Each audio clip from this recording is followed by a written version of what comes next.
মসজিদকুর মসজিদ খুলনা জেলার কয়রা উপজেলার আমাদি ইউনিয়নে অবস্থিত। এটি বাংলাদেশের অন্যতম একটি প্রত্নতাত্ত্বিক নিদর্শন ও দর্শনীয় স্থান। মসজিদটির পাশ দিয়ে বয়ে গেছে কপোতাক্ষ নদ ও এর খুব কাছেই রয়েছে সুন্দরবন। 1947 সালে ভারত বিভক্তির পর মসজিদটি আবিষ্কৃত হয়।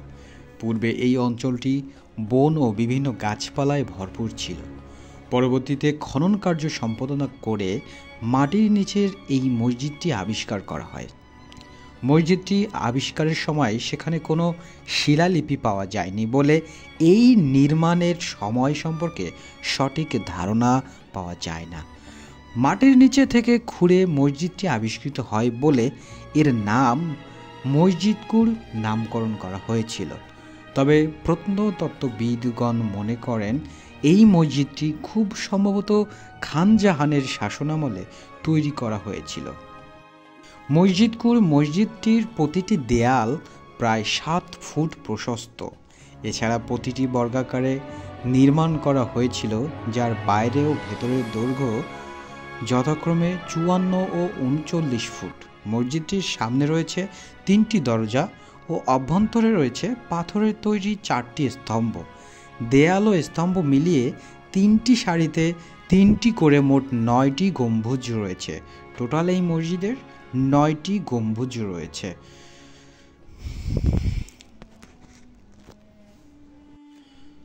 খুলনা থেকে কয়রা যাওয়ার পথে এবং কয়রা থেকে খুলনা যাওয়ার পথে আমাদি ইউনিয়নটি পড়ে, আর সেই আমাদি ইউনিয়নে এই মসজিদটি অবস্থিত, যার ফলে আমরা এখন যাচ্ছিলাম খুলনার উদ্দেশ্যে রওনা দিয়েছিলাম কয়রা থেকে।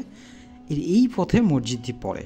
তো আমরা ভাবলাম যে 9টি স্তম্ভ নিয়ে ঐতিহাসিক এই মসজিদটি গড়ে ওঠা, এই মসজিদটা একটু দেখে যাই। সেই সুবাদে আমাদের দেখা, আমাদের এর ভিতর এবং বাহিরে দেখলে মনটা অসম্ভব সুন্দর ভালো লাগা কাজ করে মনের ভিতরে। সো আমাদের এই যে যাত্রাটা অসম্ভব সুন্দর একটি যাত্রা, এবং এই যে কাজগুলো, ভিতরে যে স্তম্ভগুলো, বাহিরের যে স্তম্ভগুলো, এগুলো দেখলে অবশ্যই আপনার 60 গম্বুজ যে মসজিদটি আমাদের বাগেরহাটে অবস্থিত তার কথা মনে পড়বে। যে এই যে কার্যকলাপগুলো, হস্তশিল্পগুলো সেম প্রসেস, বাট 60 গম্বুজ মসজিদের অনেক বড় প্রশস্ত নিয়ে, এবং তার 60টা গম্বুজ রয়েছে, আর এখানে রয়েছে 9টি গম্বুজ। ছোট একটি মসজিদ, কিন্তু আমার মনে হয় বা প্রত্নতাত্ত্বিকবিদরা যেটা মনে করে সেটা হচ্ছে এটা সেই সময়কারই মসজিদ, একই ডিজাইনে, একই নকশায়। যে গম্বুজ যে সিস্টেমগুলো আমরা দেখি একই সময়ের এবং একই ডিজাইনে করা, এই জন্য অনেকেই এটাকে ওই সময়ের মনে করেন, যেটা আমরা একটু আগে পড়লাম উইকিপিডিয়ার তথ্য অনুযায়ী।